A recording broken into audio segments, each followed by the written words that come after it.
네, 글로벌 주요 경제 지표와 이슈, 국내 시장 전략까지 세워보는 시간입니다. BS투자증권 리서치센터 홍순표 부장과 함께합니다. 안녕하세요. 네, 안녕하세요.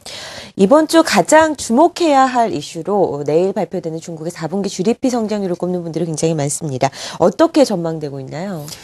일단 간밤에도 세계은행이 세계 경제 성장률을 하향 조정을 했고, 또 독일 같은 경우도 올해 GDP 성장률의 전망치를 대폭 하향 조정을 하면서 일단 세계 경기와 관련된 불확실성이 최근 글로벌 증시의 상방 경제 요인으로 확연히 작용을 하고 있습니다.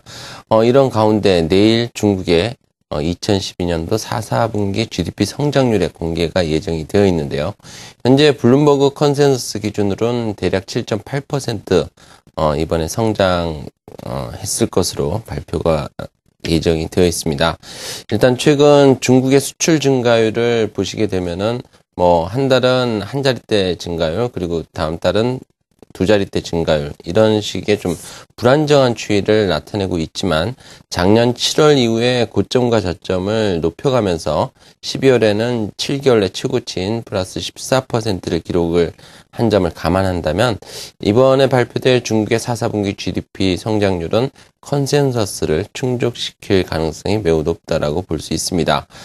만약 예상대로 중국 GDP 성장률이 시장의 컨센서스를 충족하게 된다면 일단 중국 경제는 지난 2010년 4분기 이후에 8분기 만에 반등하면서 중국 경제가 작년 3, 4분기에 이미 저점을 통과했을 수 있다는 점이 좀 더 부각될 수 있을 것으로 예상을 해볼 수 있겠습니다.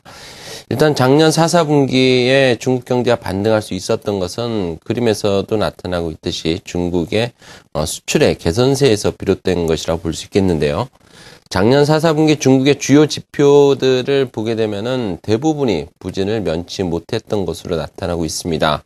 그렇지만 수입, 산업 생산, 수출 정도가 개선이 되었고요. 특히 수출이 뚜렷하게 개선되면서 중국 경제의 중요한 성장 동인으로 계속해서 자리매김하고 있음을 시사를 하고 있습니다. 수입 같은 경우는 그 증가율 자체는 2012년 1, 4분기 이후에 중국 소매 판매 증가율 감소와 함께 추세적으로 현재 하락을 하고 있는데요.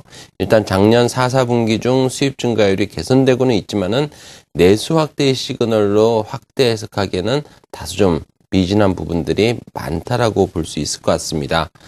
신규 도출과 소매 판매액이 감소한 부분을 고려할 때 최근 수입 증가는 내수 확대의 가능성보다는 생산 활동에 필요한 제품 수요에 기인하는 것이라 볼 수 있겠고요. 네. 또 내수 위축으로 산업 생산의 수출 개선에도 불구하고 소폭 증가하는 데 그쳤고 고정 자산 투자 증가율 역시 크게 둔화된 것으로 나타나고 있습니다. 네, 중국의 수출과 수입 증가율에 대해서 자세하게 살펴봤습니다. 올해 1분기에도 중국의 GDP 성장률, 이 개선세를 이어가기가 쉬울 것인지 아니면 좀 힘들 것으로 보이는지 궁금하신데요.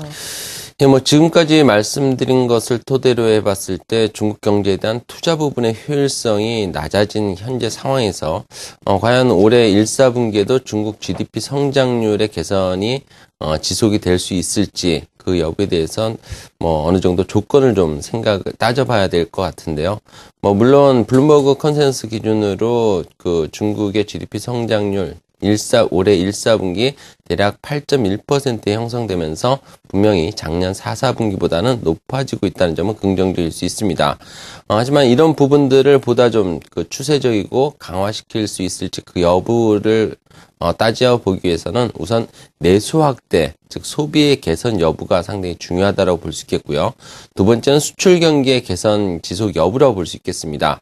소비 개선 가능성의 경우에는 중국 정부가 내수 여력 확대를 정책적으로 주창하고 있다는 점에서 정책적인 기대는 분명히 가능한 상황이라고 볼 수 있습니다. 그렇지만 중국 소매 판매 증가율이 통화량 증가율에 다소 후행하고 있다는 점을 고려한다면 단기적으로 크게 개선될 가능성은 현재로서는 낮다라고 판단이 되고요. 중국 정부가 또 지난 중앙정치국 회의에서 부동산 억제를 분명하게 언급을 한 점을 고려한다면 완화적인 통화 정책 기대는 어느 정도 좀 낮출 필요가 있어 보입니다. 그리고 다음으로는 올해 1, 4분기에도 중국 GDP 성장률의 개선이 될 수 있을지 판단하기 위해서는 수출 개선 여부가 중요하다라고 볼 수 있겠는데요. 중국 제조업 PMI가 그 수출 증가율에 선행하는 그런 부분들을 좀 고려를 한다면 올해 1, 4분기에도 일단은 개선될 가능성을 열어둘 수는 있을 것 같습니다. 다만 단기적으로 중국 제조업 PMI 지수의 추세적인 개선 여부가 여전히 불확실하고요. 또 내수 부분이 제약된 가운데 중국 제조업 경기는 대외 부분에 보다 더 큰 영향을 받을 것이라는 전망을 해볼 수 있겠습니다. 미국의 GDP 성장률이 현재 올해 1, 4분기 컨센서스가 지속적으로 낮아지면서 작년 4, 4분기에 미국 경제가 저점을 통과했을 가능성이 현재 위협받고 있는 상황이고요.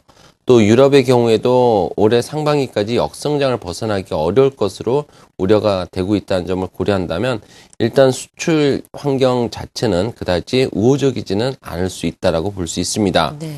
또 중국의 전체 수출 중에서 36% 정도를 차지하고 있는 미국과 유럽의 수입 증가 둔화 가능성은 중국의 대외 부분에서 분명한 불확실성 요인이라고 볼 수 있겠는데요.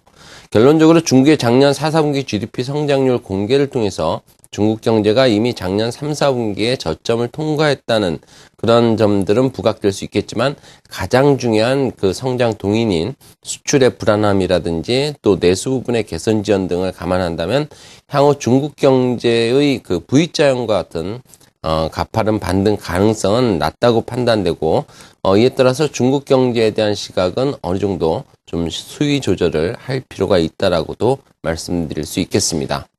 중국 수출과 수입 부분에서 개선이 불확실한 부분이 많기 때문에 GDP 성장률 올해 1분기에 V자 반등은 어려울 것이다. 좀 보수적으로 중국 경제를 바라보자라는 의견까지 들어봤습니다. BS투자증권 리서치센터 홍순표 부장이었습니다. 말씀 고맙습니다. 네, 감사합니다.